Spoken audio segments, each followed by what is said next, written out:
What's up guys, this is Sir Kial and welcome to your online student guide. And if you're new to my channel, I'm Sir Kial, a social studies teacher with master's degree in social studies. And in today's video, ituturo ko sa inyo kung paano magsulat ng position paper. And we're starting right now.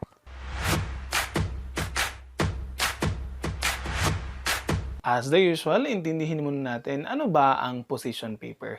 Ang position paper ay isang document containing few paragraphs about a one-sided arguable opinion towards a topic. And it is written after reading or discussing a particular matter. Pero bakit ko sinabing one-sided arguable opinion? Ano ang indikasyon or ano ang ibig sabihin nito? Ang position paper ay one-sided sa kadahilan ng ang nilalaman nito ay nakaangkla mula sa iyong sariling kaisipan at pananaw, na nagmumula naman mula sa iyong kaalaman at pangunawa sa topic or sa bagay na pinag-uusapan. And it is arguable dahil ito nga ay mula sa iyong sariling opinion. Alam natin na kapag nabasa ito ng ibang tao, hindi natin aasahan na lahat sila sasang-ayon. Ibig sabihin, may mga taong hindi sasang-ayon sa ating position paper sa mga iginigiit natin dito. Dahil from the fact na ang mga tao ay may kanya-kanyang posisyon, may kanya-kanyang ideya, may kanya-kanyang saloobin, opinion tungkol sa mga bagay-bagay. Baka may magtanong, if that's the case sir, then there is no right or wrong position paper.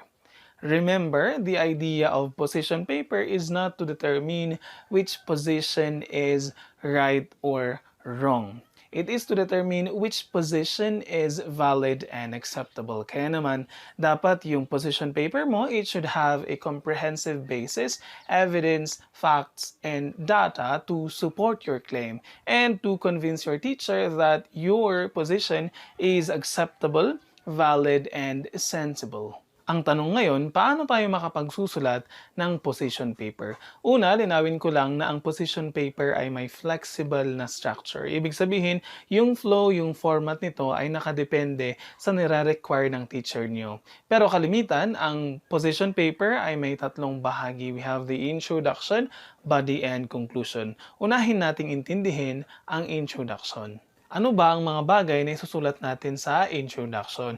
Dito, i-introduce natin yung issue or problem na bibigyan natin ng position. At syempre, magagawa natin yan by writing basic information or background kung ano yung problema or issue at para mabigyan, malinawan ang ating mga reader sa context kung saan iikot yung ating position paper. Kaya naman, mahalagang ma-establish natin yung context or yung atmosphere ng ating position paper dahil ito yung nagsisilbing entablado upang maitanghal natin yung ating pananaw tungkol sa issue. At sa pinakahuling bahagi ng introduction, maglalagay tayo ng thesis statement. Ano ba ang thesis statement? Gaya nga ng nabanggit ko sa mga previous videos, ang thesis statement ay isa o dalawang sentences na nagsasaad kung ano yung pinaka-punto, pinaka-point of view natin, pinaka-claim natin sa ating papel na siyang bumubuod sa nilalaman ng ating position paper. At para mas malinawan ka sa ating explanation, narito ang halimbawa. So kunyari, ang topic na bibigyan natin ng position paper ay yung resumption of face-to-face classes in the Philippines. So kunyari, hindi ka sumasang-ayon dito. Ang magiging thesis statement mo ay, I argue that the resumption of face-to-face classes in the Philippines will help increase the transmission and the infection of COVID-19 in the country. Or kung hindi ka naman or kung pumapabor ka naman sa resumption of classes, ang magiging argument mo or thesis statement mo ay, I argue that resumption of classes will help students learn, especially that when face-to-face classes was jolted or stopped during the pandemic, maraming mga bata ang hindi na natututo. So, it depends on you kung paano mo isusulat yung thesis statement mo. But the main purpose there is that to put the main point, the main claim, the main point of view of your position paper. Paano naman sa body, ano yung isusulat natin? Dito, ilalahad na natin yung ating position, yung ating pananaw, yung ating opinion tungkol sa issue. At syempre, para mas mapaigting natin yung ating opinion, kailangan nating dagdagan ito, suportahan ito ng karampatang ebidensya, mga impormasyon, mga data, mga numero, para mas mapagtibay natin yung nilalaman ng ating position paper. Balikan natin yung ating halimbawa kanina. So, kunyari, sumasang-ayon ka sa face-to-face classes. So, ang ilalagay mo dyan para mapaigting yung point mo is, ayon kasi sa UNICEF, tanging ang Pilipinas na lang sa East Asia ang nakasarado ang mga paaralan. At syempre, patunayan mo dyan sa body na yan, ano ba kasi ang mga epekto, masasamang epekto, or mga mga negatibong naidudulot ng walang face-to-face classes. At kung ikaw naman kunyari ay hindi sumasang-ayon sa pagbubukas ng face-to-face classes sa Pilipinas,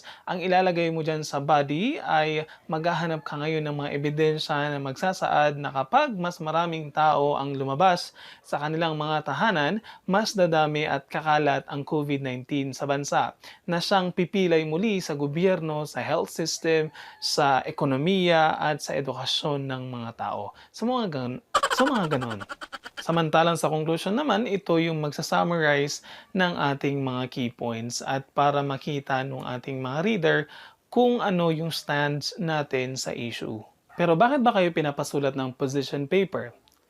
This is actually a way for your teacher to determine your understanding and stands towards an issue or topic. Sa katunayan, ito rin yung huhulma at mag-enhance ng inyong critical thinking sapagkat kayo ay inaasahan to study the topic cautiously and to look for evidences for facts and information that will intensify or magpapaigting ng inyong position.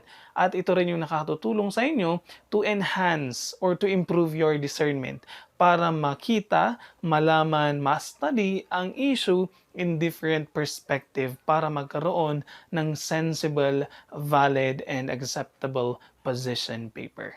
Okay?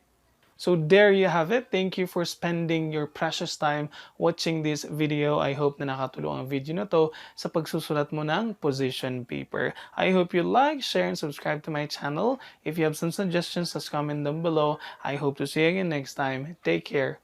Bye!